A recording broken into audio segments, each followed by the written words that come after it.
What is up? Welcome back, everyone.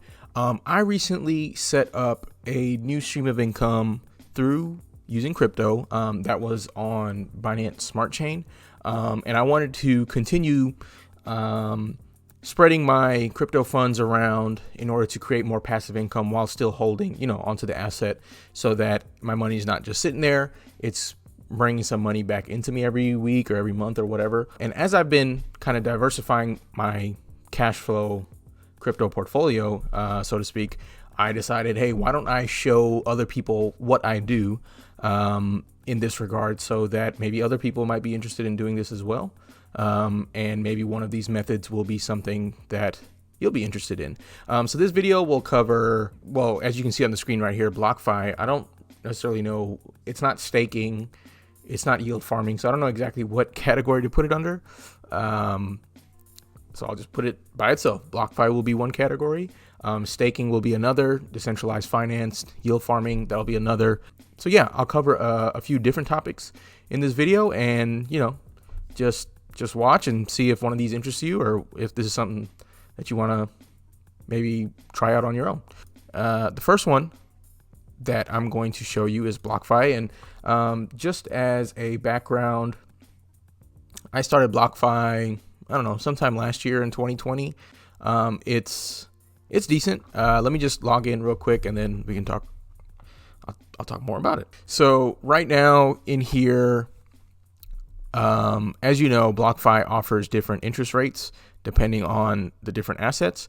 In BlockFi, most of my assets are in the form of their stablecoin, GUSD, Gemini US dollar. So they have a partnership with Gemini, and so they use their stablecoin for their dollar amount within this account. So so here is where most of my allocations are made within this account. Not much in Bitcoin, a little bit in Ethereum. I used to have more, but then I ended up selling it back to GUSD. In any case, I kind of just keep this as a bank account, but there are some pros and cons to treating it that way. I'll get into that in a second, but basically I just treat this as a bank account. When I get paid on Fridays, I just put some money in here. It's easy savings. It's easy. It's a good interest rate. As you may or may not know, Bitcoin, it offers 4.5% APY, pretty decent, especially since Bitcoin doesn't offer staking. And then for Ethereum, I only have a little bit, but it pays 5%. And then, like I said, most of my money is in the Gemini US dollar. This is paying 8.25% APY, which is what? 10 times higher than what any bank account will give you. So that's pretty good. I mean, I've got 5,000 in here, and it pays me 24-ish bucks a month. Pretty decent. That's lunch for a couple days. So what are some pros and cons for BlockFi? Pros, I think it's very easy to set up, just like a new bank account, and it has the good yields, annual yields that you won't get at any traditional bank. However, it's not a traditional bank. Here are the cons. It is a centralized company, so if something were to happen to BlockFi, your money might be at risk, and that's kind of the risk that you're taking by keeping your money in here. So I wouldn't recommend keeping I wouldn't treat it like your only bank account, and I wouldn't treat it as a wallet either. Like, I wouldn't keep all of your crypto assets here. It's a centralized company. Something happens to it, your money's at risk. And that's because it's not FDIC insured like a regular bank. It's not SIPC insured like a traditional brokerage. So like I said, something happens to this company, something could happen to your money. And another con is that it has bad recurring trades. So if you want to, let's say, how do I get there? Yeah. So if you want to set up something where you're purchasing Bitcoin every week or every month or whatever, repeat trades, they don't have any fees, but the price that they sell it to you for, the price that you buy it at, is at a higher price than the actual price. And so that's that spread, that buy, sell, or bid ask spread, is where they make their money back in instead of fees. So I'll show you real quick. Like if I go to the dashboard, it's saying that Bitcoin is currently at 63,261. That's a nice price. If I try to buy $100 worth, you see, it's already charging me more. And that difference is where they keep their money. So that's BlockFi. I think, like I said, it's a good place to start. You'll get more money than a traditional bank, but it has its risks. So don't keep all your money in there. Let's move right along to Ethereum. How do I make money on Ethereum every month? So for Ethereum, I use UniSwap and SushiSwap. UniSwap, I have, well, actually, let me backtrack. UniSwap, I use UniSwap version 2. I haven't bought anything. I haven't put anything into V3. And that's just because one of the biggest cons of just any Ethereum yield farming right now is that the prices are just too high. The gas fees are insane right now. So like, okay, right now it's at 90, but it's typically like over 100. So like every action that you take is like $20-$30 worth, and you have to do like 5-6 actions in order to start any yield farming. So you know, you're spending $100 just to make a little bit of money, and if you're not putting in a big amount from the beginning, then you might not see that money back for like 6 months to a year, which isn't out of the question, you know, in terms of investing. Like, how long does it take to get your money back?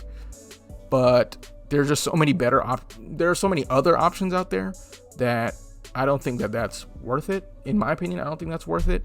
Once the Ethereum merger happens and fees and speeds get better, then maybe I'll participate more. I plan to participate more, but right now, I set this up a long time ago, and I'm just letting it, like, I don't add to it. I don't take any money out, just because if I try to take some money out, most of my gains will just be gone, right? All right, on UniSwap, I have a DAI and wrapped Ethereum. I'm providing liquidity to DAI Ethereum, that pool. Since April 27, 2021, I've earned a dollar value of $558. So that's been April 28th. Today's October 19th. So 4 minus 10 is 6. So 6 months I've earned $550. So almost $100 a month from this. So I like UniSwap better than SushiSwap. It's a better interface, but SushiSwap offers more things that you can do on there. I'll get into that in a second.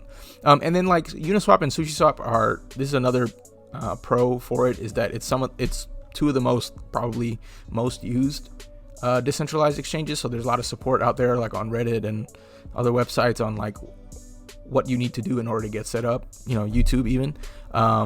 But like I said, Ethereum is just so expensive that it kind of takes away from a lot of those advantages.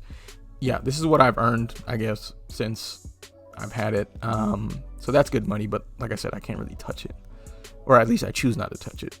And then here is my SushiSwap. So I'm doing two things on SushiSwap. One, I have a DAI, which is a stable coin. I have that just sitting there. I'm lending that out to earn money on that. It hasn't earned much. I think I put in 1328, 6 months ago, and it's only earned $15.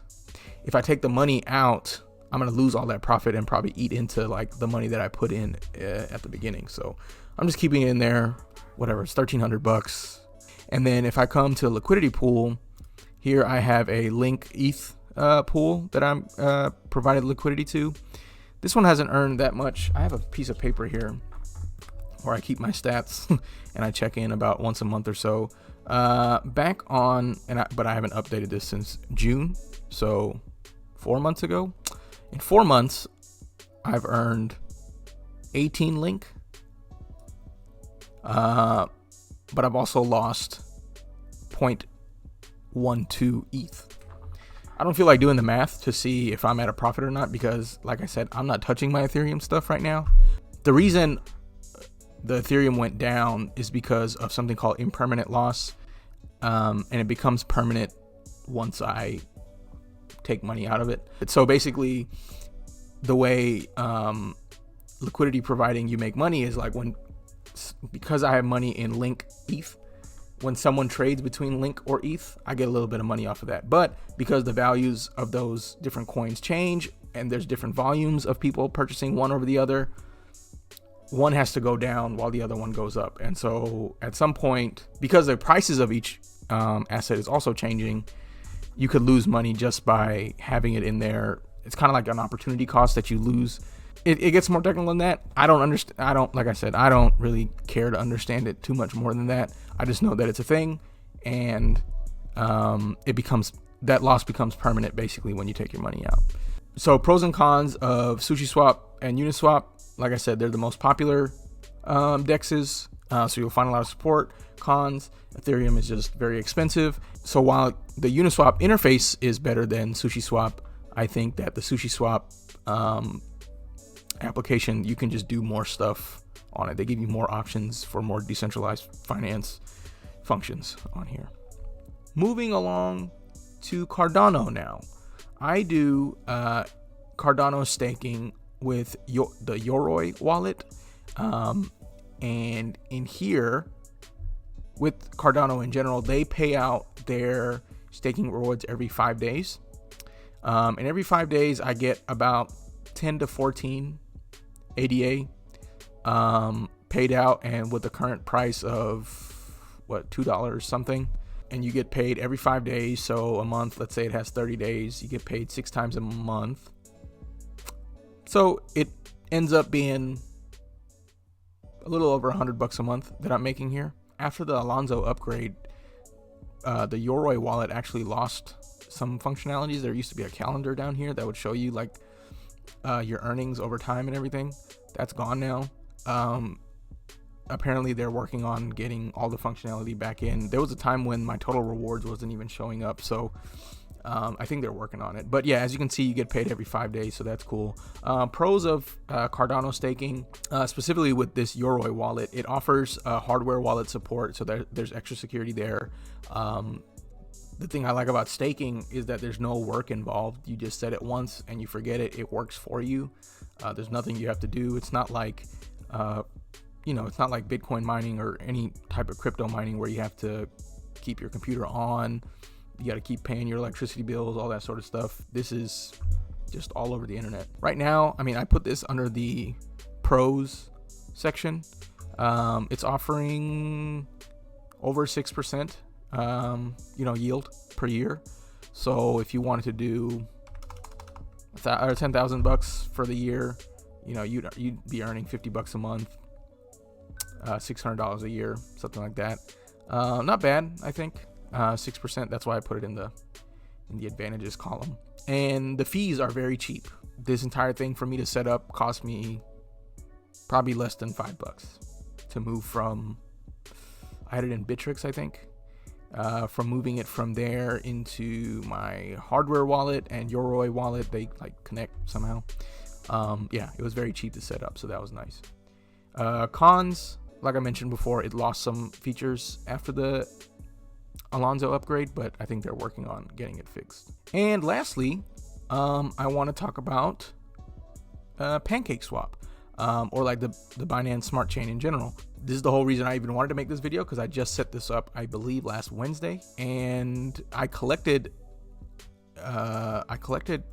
money from. Okay, well, let me just show you this. So here, what I do is I have 2 yield farms that I provided liquidity to. One is the Cake BNB pool, and one is the BUSD Binance coin pool. I separated these just as a kind of diversification type of thing in case something happens to Cake. If the price of Cake goes down, BUSD is their dollar pegged stable coin. So literally just some risk hedging here. Although within 1 day you can see the difference in earnings. I harvested both of these at the same time yesterday, and in that same time this has earned 10, 11, 12 times more money than this. Although there is obviously more money here than that, so there's some other factors in there. But in any case, I didn't really go into too many of these other farms just because I've never heard of these coins. There's always a chance that one of the halves of the farm that price goes down so that the APY isn't really worth it, doesn't make it worth it for you anymore. So I have money here. This is earning me, like I said, in one day, I'm up to 15. So if this is earning me 15 bucks a day times 7, that's over $100 a week. This is over 100 bucks a week. Everything else that I've talked about before was 100 bucks a month. So this is pretty profitable in my opinion. And this is why I was excited to make the video in the first place. Another cool thing about this, the fees are very cheap. Like I said, so staking is a little different from yield farming. Staking, there's not as many steps. Yield farming, there's like 5 or 6 steps you have to take, and each one costs money. But each of the steps costs about like 20, 30, 40 cents for Binance Smart Chain, whereas each one on Ethereum was costing like 20 bucks, right? So the cheap fees are nice. From these farms, it offers you, what you earn is the coin cake, right? And then with that cake coin that you earn, so here I could earn 0.674, and then here 0.076. And what you do is you go to the pools, and then you can stake the cake that you earned from the farms, and you put it in the pool. And then this also offers another 70-something% on your money. So in one day here, I earned another 50 cents. But as this starts to grow, then as this starts to grow, I'll start to earn a higher rate per day here. So I made this spreadsheet kind of as a summary of everything that we talked about today. I had to make a couple assumptions here or there. Like I said, SushiSwap isn't the best interface, and ever since I used to use this other dashboard called Croco Finance, but the old Croco Finance is gone now, and the new one only supports UniSwap v3, so I can't get as much insight as I used to.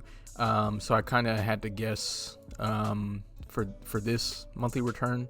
But yeah, in any case, I think that's how much I'm earning. But as you can see, so BlockFi, I'm earning about 25 bucks a month, SushiSwap 45, UniSwap 90, Yoroi. I looked online, well, because of the value changes for Cardano, and staking rates also change. So I went online and I just got the most current rate, and this is more in line of what I'm making right now, so close to 200. And then PancakeSwap, I'm making about, because I said I'm making about a little bit over 100 a week. Multiply that over 4 weeks, I'm making about that. I haven't been in it for a whole month yet, so I don't know exactly. So that's, these are estimations. Let me add that in there. Estimated monthly return. And so I'm making about 800 a month with that off of this much money. That looks like a lot. It is a lot, but understand that I got it. This is also an estimate. This is a very round number. This is not 100. This is not 100% accurate, but it's close. I got into ADA very early, so it is what it is. Anyway, so then these are the APYs that I'm getting for those. 819 a month. This is what I'm earning yearly from all of these things, and that comes out to a little under 9,800 bucks a year, for an average of 13.48% return on all my money per year. But in any case, I'm trying to build more sources. More sources here, just so that more sources here, and also maybe add more to Binance, since that is such pretty lucrative, as we can see here. So yeah, that's my plan moving forward, I guess. So yeah, guys, those are the different methods that I use to create, passive income through crypto. If there's another form that you're interested in, please let me know. I'll look into it. Like I said, I'm trying to add different methods. Next one I'm looking at is probably Solana. I have a few tokens in there. So that's probably going to be the next one that I try to set up. And I'm really excited for the Ethereum merger. Once that happens, I have a lot of funds there that I'll be able to try and start creating that passive income through as well. But yeah, appreciate you for watching. Tune in next time for something else. Thanks.